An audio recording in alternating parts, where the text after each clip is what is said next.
So I've investigated various digital printing techniques such as inkjet and extrusion printing, dispensing technologies, post-processing, such as sintering processes. At the Karlsruhe Institute of Technology, I lead the development of the AoD jet printing process, which I invented a few years ago. My presentation is divided into 9 parts. I will begin with a short motivation comprising current printing techniques in the context of printing onto 3D surfaces. Then I will focus on our novel AoD printing technique, our development strategy, and the current state of development. Finally, a conclusion and outlook will complete this presentation. Printing processes have been used to additively manufacture electronics for a few decades. These printing processes can be divided into conventional, contact-based processes on the one hand and digital processes on the other hand. The conventional ones, like screen printing or gravure printing, work with masks or printing plates that come directly into contact with a substrate during the ink transfer. Such processes are mostly limited to planar or flexible, thin film substrates and usually are used for large area and mass production, where we can here also see some pictures on the right. The digital printing techniques such as the inkjet do not require a printing form but use digital images or layouts instead.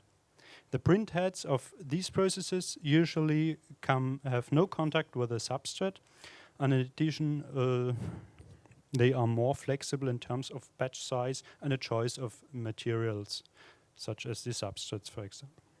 In addition to inkjet, the electrohydrodynamic and the aerosol jet are becoming increasingly important. Also, laser-induced forward printing, transfer printing seems to be a promising technology. And furthermore, as we saw in recent talks, many other and new interesting digital processes are in development. While 2D printing is yet established, the requirements of functional electronics and functional structures onto 3D surfaces and objects are substantially higher.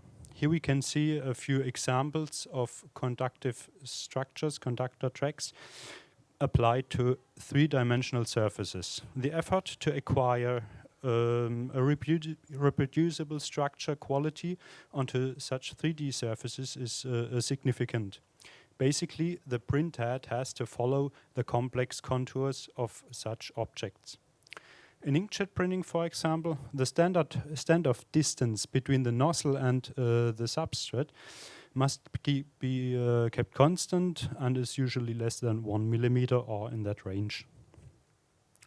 Due to a constant jet width over a long range, the aerosol jet technology has the advantage to allow printing onto 3D surfaces without the adaptation of the standoff distance between nozzle and object. So far, aerosol-based jet printing equipment by IDS and Optomec is established for this purpose.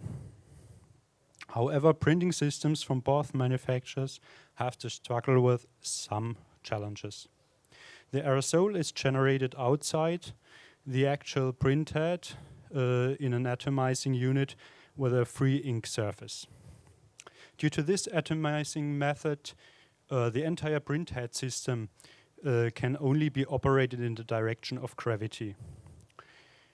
From the atomizer, the aerosol has to be fed via tubing system into the actual printhead, where the aerosol will be focused by means of a sheath gas and the inner nozzle contour. Now, this focused aerosol stream can be used to print onto 3D substrates. The run-in period describes the time between the start of the atomization in the atomizer unit and the formation of a steady and stable focus jet. This process may take between about 5 and 15 minutes, depending on the connection between the atomizer and the printhead.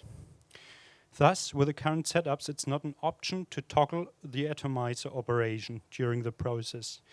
Instead, the jet should be operated continuously once it's steady and stable.